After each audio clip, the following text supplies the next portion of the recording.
Welcome back to the Lore Loom, where we turn powerful books into simple stories you will actually remember. If you are new here, hit subscribe to join us, as we share a new story every day. A metal spoon scrapes the bottom of a peach tin, a rhythmic, scraping sound that carries through the keyhole of a locked steel door. Outside, hundreds of hungry people wait in the dark, breathing in the smell of wet rust. Inside, one man has a working radio, a warm lamp, and a massive stack of lies. He holds no weapons, yet he rules them all.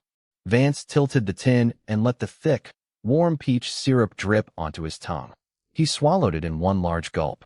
Outside, the air smelled of wet rust and unwashed hair.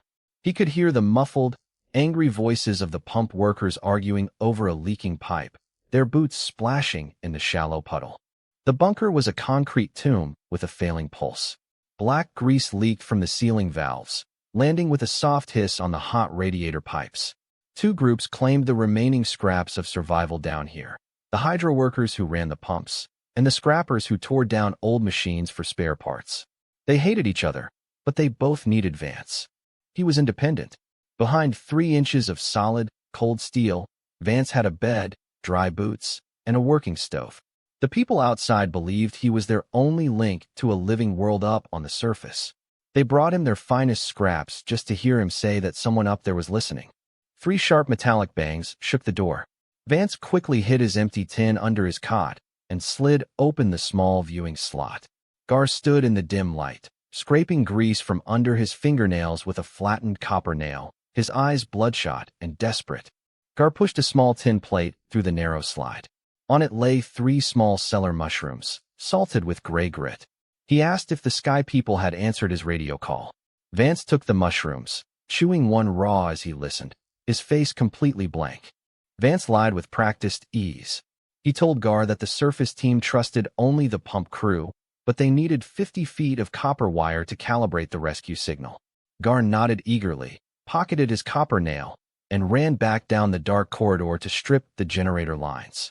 An hour later, Sarah knocked.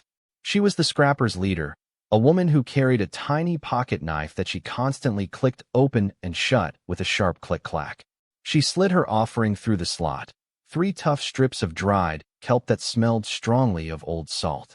Vance pocketed the kelp and gave her a different lie. He told her the surface team thought the pump crew were savages and wanted to rescue the scrappers first, but he needed 2 lead batteries to boost the signal. Sarah stopped clicking her knife, nodded, and went to steal the batteries from the backup generator. Inside the room, Cora sat on a wooden crate, welding a loose wire on the backup monitor. She wore an oversized tool belt held together with blue tape.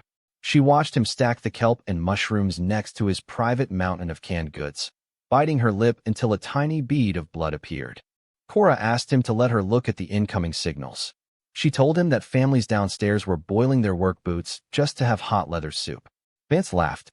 He told her that giving people the raw data would only make them panic and start a war over the remaining water. After she left, Vance touched a faded photograph taped to the metal console. He was a boy in the photo, standing next to his mother, who had been the operator before him. She had spent her final days coughing up black fluid on the cot in the corner of this very room. She had pulled him close with her weak hands. She told him the truth. The surface had gone dead when he was a baby, and the sky was just a blanket of gray ash. She made him promise to keep the lie alive, believing that hope was the only thing preventing the survivors from killing each other. Vance had kept that promise. He spent 2 decades inventing stories of green valleys and rescue squads. But over time, the lie became his shield. He realized that as long as they needed him to translate the static, they would keep feeding him. He lived like a king in a metal cage.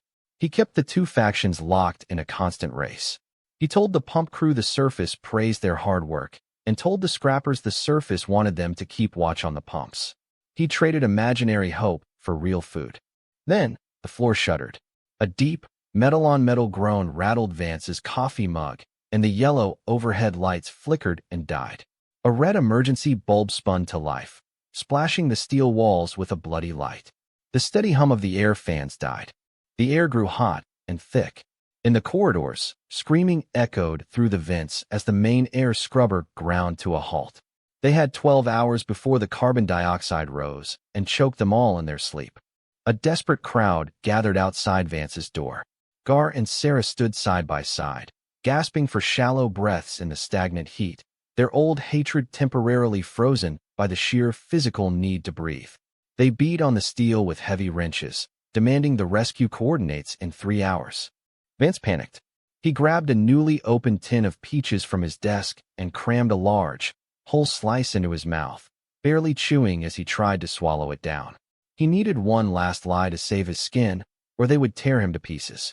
He quickly wrote a script on a grease-stained envelope and switched on his auxiliary microphone.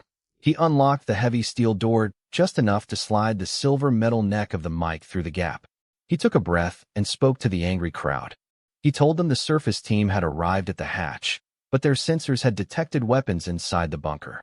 He said the Sky People refused to open the doors until everyone threw their wrenches, knives, and pipes down the garbage chute. They had 2 hours to disarm. For a moment, the only sound was the wet, ragged breathing of 50 people in the narrow hall. Gar stared at his iron wrench, and Sarah touched the bicycle spoke in her pocket. The lie was working. If they threw away their tools, his door would remain safe. Then Cora pushed through the huddle of bodies. She held a heavy portable spool of wire and a pair of black headphones. Her face was smeared with black oil, and her eyes were fixed on the narrow viewing slot of Vance's door. Cora told the crowd to stop. While working in the crawl space right behind Vance's wall, she had tapped directly into his transmitter wire to find the signal. But she discovered his transmitter wasn't sending anything to the surface. It was only running a cable straight to a hidden playback machine under his floor. She plugged her headset into the hallway speaker wire. Out came the Morse code signal Vance had played that morning, complete with his mother's dry, raspy cough recorded on the ancient tape loop. There was no surface team. The sky had been dead for 20 years. Nobody spoke. The only sound was the synchronized, heavy breathing of the crowd in the dark hallway. Sarah walked slowly toward the steel door, her eyes fixed on the viewing slot. She whispered that Vance had been eating their food and watching them starve while playing tape loops. No one looked at the garbage chute. Instead, every face in the corridor turned toward the 3-inch steel door. Gar threw his copper nail to the ground, and Sarah gripped her iron bar with both hands. The crowd surged forward as one solid wave of anger. Gar waved his hand. 2 strong pump workers stepped up with a heavy pneumatic saw. Vance scrambled backward into his shelves, his boots sliding on spilled vinegar as the metal lock began to scream and throw bright sparks under the blade. The latch snapped with a loud bang, and the door swung wide. The crowd poured inside, stepping right over the crates of sweet food and water. Rough, grease-stained hands grabbed Vance by his collar and dragged him screaming out of his warm room into the cold corridor. They dragged him up the long concrete stairs, his heels thumping against the steps. The air grew rapidly cold. The smell of warm oil faded, replaced by a freezing wind whistling through the seams of the massive outer door at the top of the stairwell. Cora stood by the giant red release wheel, her face expressionless. Vance collapsed onto the cold concrete, pleading with them. He screamed that his lie was the only thing that had kept them from killing each other years ago. Gar and Sarah gripped the locking wheel together and spun it. The rubber seal broke with a sharp hiss, and a freezing wind carrying fine gray dust rushed into the stairwell. They hoisted Vance up by his belt and shoved him out into the frozen dark. Vance hit the hard, frozen earth, sliding through the ash. He scrambled back to his knees and beat his palms against the thick glass window of the hatch, screaming as the freezing wind took his breath away. Through the glass, he saw Cora pull the heavy lever. Behind her, Sarah stood with her iron bar, but Gar hesitated for a second, looking at Vance with a flicker of regret before turning his face away. The heavy door groaned shut, the lock spun, and the yellow light inside vanished. This story is based on a famous idea from Robert Greene's book, The 48 Laws of Power. Do not commit to any one side. Keeping your independence is smart because it keeps you in control. But there is a huge difference between staying neutral and actively playing both sides against each other. Vance thought he was being clever by tricking everyone, but true independence is simple. It means staying out of other people's fights, not feeding their anger for your own gain. Here is the real lesson. It is wise to stand apart and avoid choosing sides in a conflict. But if you lie to both sides and use their desperation to feed yourself, they will eventually figure out what you are doing. When they do, they will make peace with each other just to destroy you. Vance felt safe behind his steel door because his shells were full, but that safety was an illusion. When the air system failed, his lies left him with no allies. If he had been honest and helped them fix the machinery, he would still be safe. Instead, his greed turned his warm room into a trap. We share stories about human behavior and decision-making every day. Subscribe and click the bell so you never miss a lesson. Tell me in the comments, what would you have done if you were in that crowd? Let me know, and I will see you in the next story.